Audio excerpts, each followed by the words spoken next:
Radhe guys, मैं नीलू मिश्रा बहुत बहुत स्वागत करती हूँ अपने यूट्यूब चैनल पे और आशा करती हूँ कि आप लोग बहुत स्वस्थ होंगे।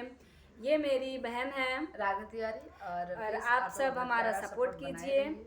इनका चैनल है रागनी तिवारी औधी गीत और मेरा तो आप सब देख ही रहे हैं। प्लीज़ बहुत सपोर्ट कीजिए।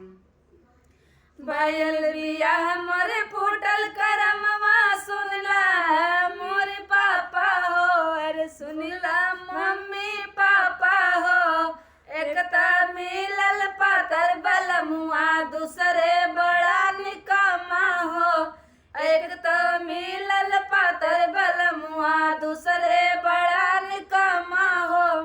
भयल बिया मोरे फूटल करमवा सुनला मम्मी पापा हो, यार सुनला मम्मी पापा हो। एक त मिलल पातर बलमुआ दूसरे बड़ा निकम्मा हो। एक त मिलल पातर बलमुआ दूसरे बड़ा निकम्मा हो। सासु ननदिया बोले बोलिया लागे हमरे गोलिया हो, यार लागे हमरे गोलिया हो। ननदी हमरी घर लुटनिया जाइए कैया ससुरा हो। ननदी हमारी घर लुटनिया जाइए कैया ससुरा हो। भैल बिया हमर फूटल करमवा सुनला मम्मी पापा हो, यार सुनला मम्मी पापा हो। एक त मिलल पातर बलमुआ दूसरे बड़ा निकम्मा हो। एक त मिलल पातर बलमुआ दूसरे बड़ा निकम्मा हो।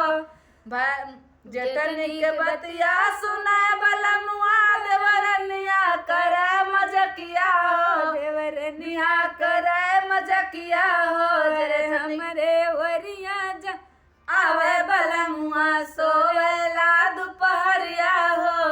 हमरे वरिया आवे बलमुआ सोवेला दुपहरिया हो।